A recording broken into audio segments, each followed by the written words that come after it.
Hello, welcome back to the channel, and I wanted to kind of talk to you a little bit about the necessities that you're going to need when working with resin. These are things that will help you make things so much easier when you get to creating. Well, the first thing you need is, of course, your resin. Now I have this Fuhidum resin that I use quite often. It's my favorite. It's my go-to resin. It's cheaper than most, and you get 2 gallons as opposed to a half a gallon of each side. You get 2 gallons. Now, this is mixed 1-to-1, so it goes a long way. I have this resin here, but it's a test resin that I got for free to try out, and I've just tried it on a few things. I'm okay with it. I haven't priced it to see how much this stuff costs, but still, it's, you know, and when you have that on the bottom of it, not a huge fan of using any kind of resin that is poisonous. Of course, you don't want to drink it. I did get it in my mouth one time. You don't want it in there. So the other thing you need, of course, is you're going to need gloves. Nitrile gloves is what I use, and you can get them in various, boxes and things like that. This one came busted open, but that's okay. Just basic. I don't use the ones that have powder. It doesn't make a difference if you do use the ones that have powder. They go on a little bit easier, but I just don't use them. So the next thing that you'll need is mixing cups. I use these sometimes, and sometimes I just use a plain old paper or a plastic cup. Doesn't make a difference what you use, just so long as you do everything the way you're supposed to. Measuring by volume, of course, they like you to, use the measurements on the side. If you measure by weight, I suggest getting yourself a scale. That way, if you're going to put your cup on a scale to measure your resin out, then you've got it. You've got a scale. This one's been used quite a lot. So now, the next thing you're going to need is a way to mix your resin. Once you get your resin poured, you need to mix it. You can buy these silicone paddles. Sometimes you'll get them with kits. Whenever you order resin, you'll get a resin kit that'll have them in there, different kinds of paddles. These are all silicone paddles, so the resin rubs off of them pretty good. I like to use just popsicle sticks, and they work pretty good. I like the bigger ones for the larger projects. These are like if I want to mix resin into this smaller, if I want to mix color into one of these smaller cups, and I'm going to mix several colors, I'm going to use one of these little plastic, like a little, I don't know, drinking cup. So that you're going to need. I use these silicone little measuring cups to pour my resin into once it's mixed, so that I can pour it like on my chessboards and things like that. I use that. These aren't necessary. These are. These are. You don't have to get the ones that have the measurements on the side, but I would suggest getting some of those like that. The other thing that you're going to need is resin coloring mediums. So I use several different kinds of mica powders. This is one of my favorite brands of mica powder. This is Eye Candy, and I don't think I can open it up with one hand, but if you open that stuff up, it is a very fine powder. And let me see if I can get it open here right quick. Okay, there we go. All right, so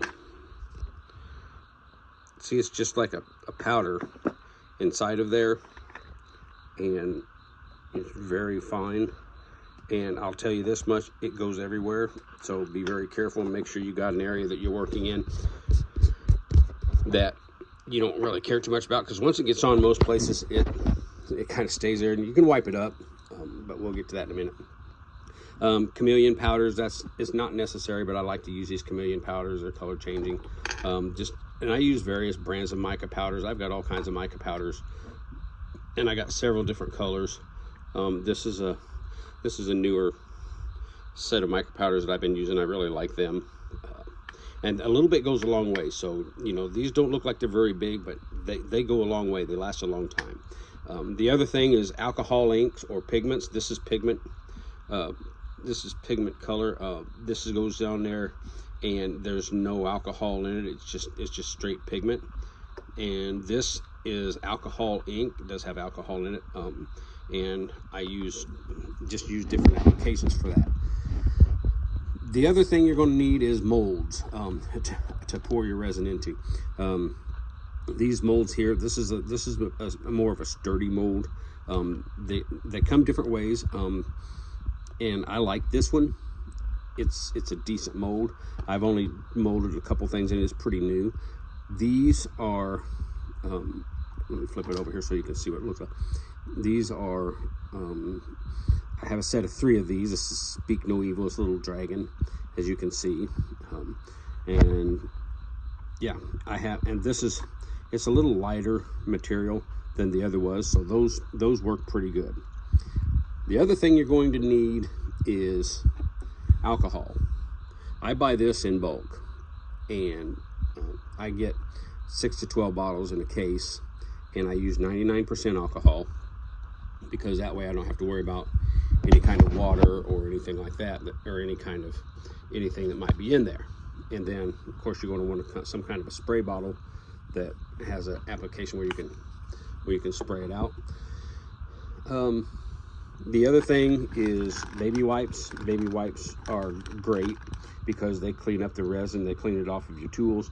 They clean it off of your station that you're working on. If you spill some, just grab a baby wipe and wipe it up, because I don't know what it is about them, but they clean things up pretty good and don't leave a residue. Now, other things you might want to get is something like this. This is a stirring wand that I have, and well, I'll tell you what, and it's rechargeable. So if you look there, it's got a place where you can plug it in and recharge it.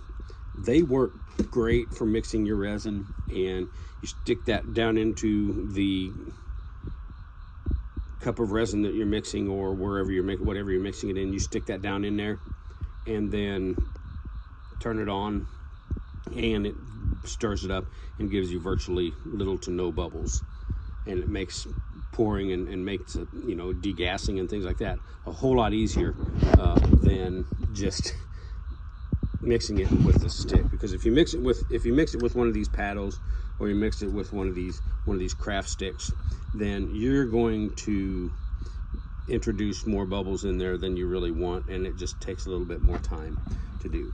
I have a leveling table here. Now I have this old glass chessboard sitting on here, because when I mix my chessboards, they're bigger than my actual leveling table, and they kind of tend to hang off the side. So I do use that leveling table or that chessboard on top of my leveling table for my chessboard, so that way when I pour a full pour on there, it's all level. So those are the things that I would suggest that you need. Oh yeah, paper towels. I almost forgot. I use these once in a while, but I found that these heavier shop towels that you buy, you can buy these in a package of 2, or you can get them in packages of 6 or 12. I usually buy 6 or 12 because I go through so many of them. These are heavier duty. They work a little bit better, and when you're cleaning off things like your wands or anything like that, you don't have to worry about them tearing. So you definitely want to have some kind of paper towel at your disposal and close by, because trust me, you're going to spill it, you're going to get it on the table, you're going to over pour it, you're going to need something to clean up. So once you do all that stuff and you get things right, you get your end result. This is just a skull that I poured recently, and this is done with chameleon powder, so you can see how it color changes a little bit. And yeah, that's kind of where you need to be. And so stay tuned, and I'll try to give you more information as I get it readily available. Thank you.